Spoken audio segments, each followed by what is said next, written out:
کہ انہوں نے شریفوں کے لیے ایک خوف پیدا کر دیا ہے۔ ان کی زبان پہ ہر وقت عمران خان صاحب کا نام رہتا ہے، ان کی سوچ میں ہر وقت ان کا نام رہتا ہے، اور یہ پاکستان کو ضرورت بھی تھی۔ اور ہم سوچتے تھے کہ یا اللہ کوئی ایسا بندہ لا جو ان شریفوں کو نتھ ڈالے، کیونکہ یہ کام بھی غلط کرتے ہیں، کسی حکومت کو چلنے نہیں دیتے،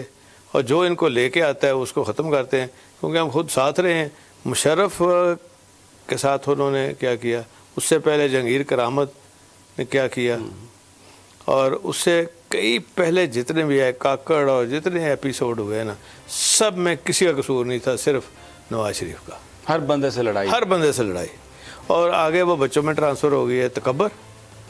لڑائی تکبر سے ہوتی ہے، غرور سے ہوتی ہے، اور اللہ تعالیٰ پسند نہیں کرتا۔ قرآن مجید میں دیکھیں نا، اللہ تعالیٰ بالکل پسند نہیں کرتا تکبر اور غرور کو،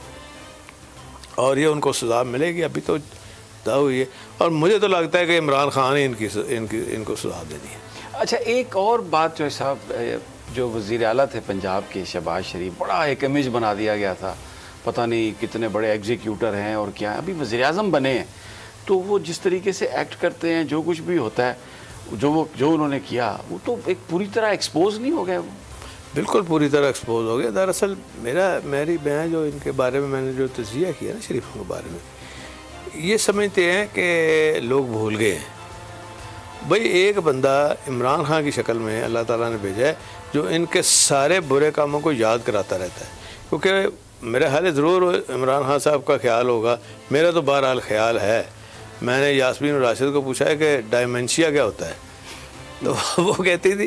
کہ یہ تھوڑی دیر کے لیے ایسا ہوتا ہے کہ جیسے بندہ واقعی بلیو کرنا شروع کر دیتا ہے اور باتوں کو بھول جاتا ہے، اصل میں میموری لوز کرتی ہے، میموری شارٹ ہو جاتی ہے۔ تو یہ ساری بیماریوں کا اللہ تعالیٰ نے ایک ہی اس قوم کے لیے حل دیا، وہ ہے عمران خان کی شکل میں۔ وہ ان کو یاد بھی کراتا ہے اور ان کی نشاندہی بھی کرتا ہے ان کے برے کاموں کی، اور پھر اس حد تک جہاں بھی اب پاکستان میں جاتے ہیں نا، جہاں کے بھی بیٹھے ہوں، کچھ بھی نہ